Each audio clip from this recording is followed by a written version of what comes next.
Hello guys, hello everyone. I hope all are doing well and fine. So guys, I'm Lohit Jindal and I welcome you back to our next video of IOQM 2022 solutions. So guys, today in this video we are going to see the fifth question of IOQM 2022. Okay, so let's see the question guys. It's a very good question of, on number theory, based on number theory. So let's see. So here it is guys, let's read the question. So what does it say guys? Let's read. So let m be the smallest positive integer such that m square plus m plus 1 square and so on up to m plus 10 ka square is the square of a positive integer n. Okay. तो लिखते हैं guys क्या है इसका whole square का sum. So shall we expand this guys directly. ठीक है, सीधा तो कुछ नहीं कर पाएंगे. So let's understand guys what if we add all the squares basically after expansion. है ना. तो हमें m प्लस n फाइंड करना है. ठीक है, इस तरह का m be the smallest positive integer, ऐसा स्मॉलेस्ट m ढूंढना है और उस केस में m प्लस n हमें करना है. The task is that. तो काम करते हैं गाइस, इसको लिखते हैं पहले. तो हमें क्या बोला जा रहा है that m square plus m plus 1 का स्क्वायर है ना, प्लस क्या आएगा next m plus 2 square and so on till m plus 10 square क्या दिया is the square of a positive integer n. So that must be equal to some n square. So that is the question, right? तो अब क्या करेंगे guys, देखो let's expand the terms. है ना, हमें क्या पता है गाइस m स्क्वायर कितना आएगा. From each bracket I get 1 m square. है ना, when open it a plus B whole square खोलना है हर ब्रैकेट में. For each bracket we are going to open with a plus B whole square. तो m square तो सब में आएगा. So guys since there are 11 terms will get 11 m square. है ना, because first term is basically m plus 0, वहां से लेके हम m प्लस 10 तक जा रहे हैं. So total number of terms are 11. Alright, clear. तो 11 m स्क्वायर प्लस गाइस देखो m कितना आएगा. I will just show you. Second term से guys how much m will we get. From this will get 2m. है ना, from the 2ab term. From the third bracket will get 4m and so on. है ना, 2m 4m 8m ऐसे आएगा, 6m and so on. So guys basically, okay, I'll write down the bracket once. So we'll get 2m plus 4m plus 6m up to 20m. ये हो जाएगा. And now what is the term that is left for each whole square? हमने a square देख लिया, 2ab देख लिया, b square. तो what all squares do we get? 1 square, 2 square up to 10 square. Sum of the squares of the first 10 natural numbers, right? All of this is equal to n square. तो guys अब simplify करते हैं. The first term is 11m square, right? तो guys 2m 4m 6m, अगर आपने 2m common निकाल लिया और you can apply the sum of an AP, how many terms are there? 10 terms. So 10 by 2 into total sum of the first and last, that is 22m, right? So this we can cancel for 11m, right? 2 will cancel 22 for 11, that's it. Okay, right.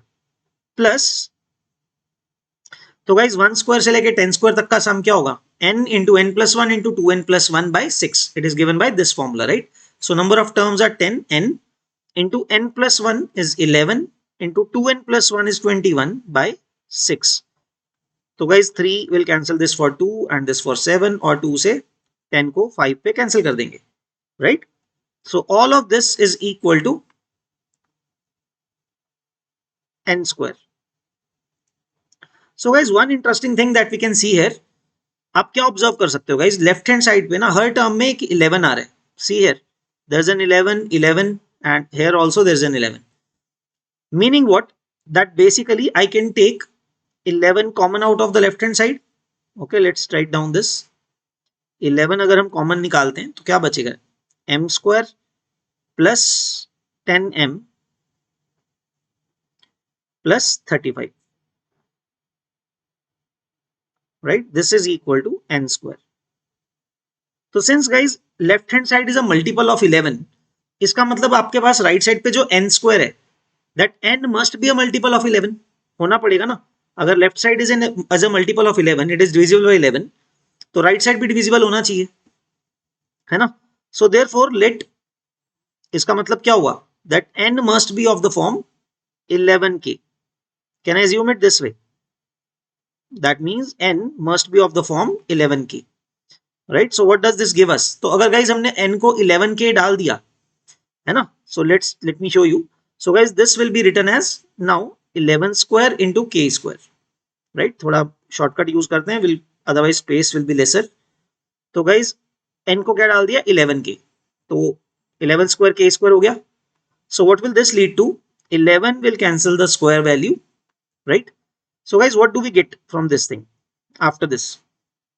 That m square plus 35m, sorry, plus 10m plus 35 is of the form 11k square, है ना, ऐसा हो जाएगा. Now guys let's simplify this thing. एक काम करते हैं guys, 10 के फैक्टर्स और 11, 35 बन रखा है ना, और उधर 11 भी है. Let's do one thing. We'll take 11 from the left hand side, or you can say subtract 11 from both sides. What if I subtract 11 from both sides? ठीक है, this will help us. तो guys अब क्या बन जाएगा, देखो left side पे we would get, देखो we'll get m square plus 10m plus 11 subtract कर दिया हमने, we'll get 24 is equal to 11 will be common now, k square minus 1, ये बन जाएगा, है ना. So now guys left hand side I can factorize basically. The point is to factorize on the left hand side. We'll get m plus 6, है ना, 10 के factors जिनका product 24 होता हो, या 24 के फैक्टर्स जिनका सम 10 आता हो basically. So those factors are 6 and 4. सो m plus 6 m plus 4 should be equal to 11 times k square minus 1, right guys, ये बन गया हमारे पास. नाउ गाइस देखो कितना इंपॉर्टेंट है, since the right hand side contains an 11, तो लेफ्ट साइड पे जो दो ब्रैकेट्स हैं at least one of them must be divisible by 11, है ना. So this gives us that either m plus 6,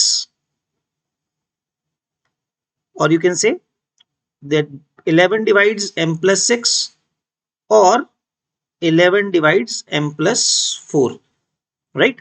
तो guys अगर 11 m plus 6 को डिवाइड करता है तो m क्या क्या वैल्यूज एज्यूम करेगा, है ना, what values can m assume, क्योंकि कोई ना कोई एक ब्रैकेट तो 11 से डिविजिबल है ही ना कम से कम. So what values can m take, m can be 5, 5 plus 6 11 हो जाएगा. नेक्स्ट मल्टीपल इज 22 होना चाहिए, तो 14 हो सकता है, सॉरी 16 हो सकता है. Then add another 11, so 27 and so on. m ये वाली वैल्यूज अटेन कर सकता है. But if 11 divides m plus 4, then what values can m take? First value is 7, है ना, then 18 and then 29 and so on. तो गाइस हमारे पास एक प्रोस्पेक्टिव m की वैल्यूज मिल गई हमें, बहुत फाइनाइट, है ना.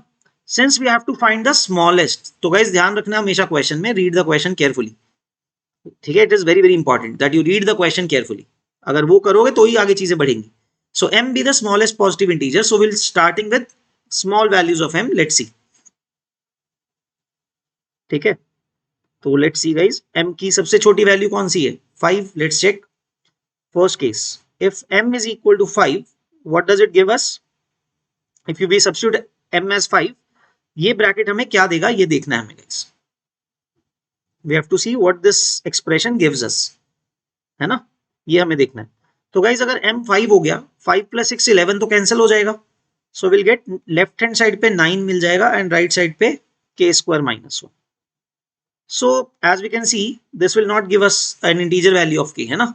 जब हमने 11 के लेट किया था यहाँ पे k has to be an integer, right. So that is understood.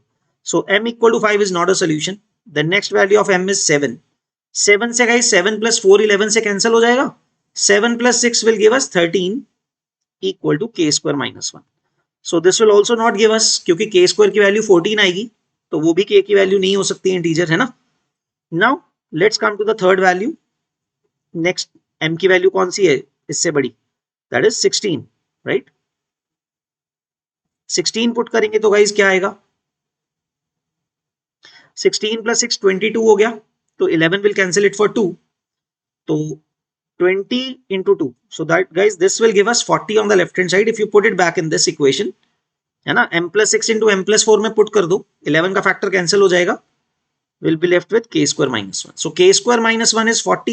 That's also not working for us. K is not an integer here, है ना. उससे भी k integer नहीं आएगा since k square is 41. So let's check finally m equal to 18. Next value m equal to 18 check करते हैं. तो guys 18 जब पुट करेंगे, 18 plus 4 will be 22. 18 plus 6 is 24. So the value on the left hand side that we'll get will be 48. K square minus 1 is 48. तो yes guys, this value will work, है ना. यहां से k कितना आ जाएगा, k square is 49, right? So that gives us k equal to 7.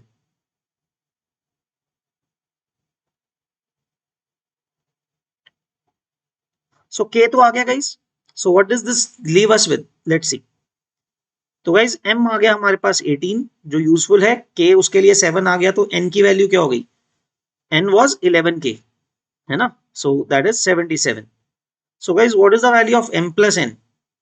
That is 18 plus 77. So that would lead us to 95, right? So guys the final answer to this question would be 95. जो हम mark करेंगे that would be 95. So quite an interesting one. बहुत अच्छा question था guys. It was a good question for it to be a 2 marker, है ना. So actually guys this year the exam in the year 2022 the exam was of a good level, right? तो ये ऐसा 2 marker अगर आ रहा है, थोड़ा सा effort तो लगेगा, but yes the question was not that all that difficult. आपको बस ये देखना है कि 11 का फैक्टर आ रहा है वहां पे. Once you catch it, उसके बाद का कैलकुलेशन आप देख सकते हो, इट्स नॉट दैट डिफिकल्ट, है ना. जब आपने एक बार m की वैल्यूज सोच ली कि देख ली कि क्या आएंगी, then the job is very easy afterwards, है ना. So guys the final answer is 95. Guys if you guys understood the question and find the videos useful, do like the video and subscribe to our channel, ठीक है. Also अपने दोस्तों को, अपने friends को या फिर और अपने रिलेटिव्स में whoever is in the same age group you can उनको अवेयर करो थोड़ा मैथ्स ओलंपियाड के बारे में. Also if possible do recommend our channel also to them for following IOCM. Okay, so I hope this channel helps you. Okay, all right guys, that's it. We'll see you in the next video. Till then keep practicing and all the best guys. Take care. Bye bye.